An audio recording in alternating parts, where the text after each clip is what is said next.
যুক্তরাষ্ট্রের প্রেসিডেন্ট হিসেবে দায়িত্ব গ্রহণের দিনই 3টি দেশের ওপর বড় ধরনের ট্যাক্স আরোপ করতে চান নবনির্বাচিত মার্কিন প্রেসিডেন্ট ডোনাল্ড ট্রাম্প। দেশ তিনটি হলো মেক্সিকো, কানাডা ও চীন। স্থানীয় সময় সোমবার 25 নভেম্বর নিজের সামাজিক যোগাযোগ মাধ্যম ট্রুথ সোশ্যালে দেওয়া এক পোস্টে তিনি বলেন, double million offer Walton fridge কিনে পেতে পারেন 20 লক্ষ টাকা, রয়েছে কোটি কোটি টাকা।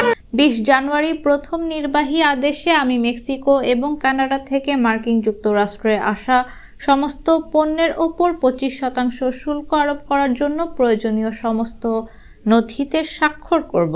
এরপর আরেকটি পোস্টে ট্রাম্প জানান তিনি মাদক চোরাচালান মোকাবেলায় ব্যর্থতার দায়ে আমদানি হওয়া চীনের পণ্যের ওপর অতিরিক্ত 10% শুল্ক আরোপ করবেন। ট্রাম্পের ঘোষণা অনুযায়ী অবৈধ অভিবাসী ও মাদকের আগ্রাসন বন্ধ না হওয়া পর্যন্ত তার এই পদক্ষেপগুলো জারি থাকবে। ট্রাম্প জানান, মেক্সিকো ও কানাডা দুই দেশেরই অবৈধ অভিবাসী সংক্রান্ত এই দীর্ঘদিনের সমস্যা সহজেই সমাধান করার পূর্ণ অধিকার ও ক্ষমতা রয়েছে। আমরা তাদের কাছে এই ক্ষমতা ব্যবহারের দাবি করছি এবং যতক্ষণ পর্যন্ত না তারা তা করবে ততক্ষণ পর্যন্ত তাদের বড় মূল্য দিতে হবে। এবারের নির্বাচনী প্রচারণার সময় সব চীনা পণ্য আমদানির ওপর 60% বা তার বেশি শুল্ক আরোপ করবেন বলে প্রতিশ্রুতি দিয়েছিলেন ডোনাল্ড ট্রাম্প।